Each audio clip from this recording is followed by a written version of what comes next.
పచ్చి కోవాతో గులాబ్ జామున్ ఎలా చేయాలో చూపిస్తాను. సాఫ్టీగా, టేస్ట్గా, జ్యూసీగా స్వీట్ షాపుల్లో చేసినట్టుగా రావాలంటే ఈ విధంగా చేయాల్సిందే. బయట మనకు దొరికే రెడీమేడ్ పౌడర్స్ కంటే కూడా పచ్చి కోవాతో చేసే గులాబ్ జామున్ చాలా టేస్టీగా ఉంటుంది. మీరు తప్పకుండా ట్రై చేయాల్సిన రెసిపీ ఇది. ఇందులో నేను ఎలా చెప్పానో అంతే మెజర్మెంట్స్తో అదే క్వాంటిటీతో చేయండి. చాలా అంటే చాలా బాగుంటుంది. విత్ ఐస్ క్రీమ్తో తింటే ఇంకా బాగుంటుంది. మీరు ట్రై చేయండి. ఇందులో నేను కొన్ని స్మార్ట్ టిప్స్ కూడా చెప్తాను, ఫాలో అయిపోండి. ముందుగా నేను 1/2 kg ఇక్కడ పచ్చికోవాని తీసుకున్నాను. అందులో 250 grams మైదా, 2 tablespoons milk powder, 1 tablespoon cornflour, 1/2 teaspoon soda, తినే సోడా, ఒక 2 tablespoons మిల్క్ యాడ్ చేసి బాగా మిక్స్ చేసుకోవాలి.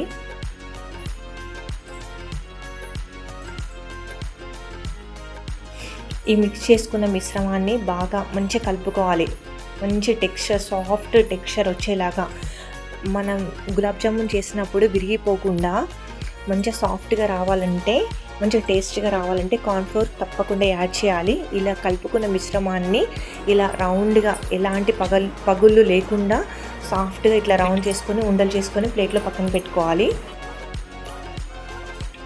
ఒక ప్యాన్లో కరెక్ట్ 1/2 kg కోవాకి నేను ఇక్కడ 350 grams షుగర్ తీసుకుంటున్నాను. ఇందులోనే 200 ml వాటర్ తీసుకోవాలి.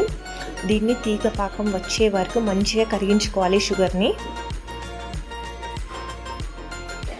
మరో పక్క ఆయిల్ హీట్ అయిన తర్వాత ఆయిల్ కూడా లో ఫ్లేమ్లో మంచిగా ఇట్లా ఒక 5-6, 6-7 గులాబ్ జాములను వేసుకొని నెమ్మదిగా, వెంటనే కూడా స్పూన్తో కలపకూడదు. ఇదొక స్మాల్ టిప్ అండి, లేకపోతే విరిగిపోతాయి. మెల్లిగా కలపకుండా మంచి ఇట్లా బ్రౌన్ కలర్ వచ్చిన తర్వాత ఇట్లా మనం కప్పులలో సర్వ్ చేసుకోవడమే. గులాబ్ జాములను మాత్రం ఎక్కువ వేసుకోవద్దు. జస్ట్ 5-6 అట్లా వేసుకొని మెల్లిగా, అది వెంటనే కలపకుండా స్పూన్తో మెల్లిగా జస్ట్ కొంచెం ఒక 1 minute తర్వాత మెల్లిగా స్పూన్తో కలుపుకోవాలి. ఇట్లా బ్రౌన్ కలర్ వచ్చిన తర్వాత కప్పులలో సర్వ్ చేసుకోవడమే.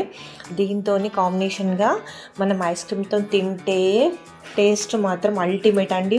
పక్కా ట్రై చేయాల్సిన రెసిపీ ఇది. దీంతో తినండి, చాలా అంటే చాలా బాగుంటుంది. మీరు కూడా ఇంట్లో ట్రై చేయండి. ట్రై చేసి ఎలా ఉందో కామెంట్ చేయండి. ఇలాంటి రెసిపీస్ కోసం వేదశ్రీ స్మార్ట్ వరల్డ్ ఛానల్ని సబ్స్క్రైబ్ చేయండి. Thank you.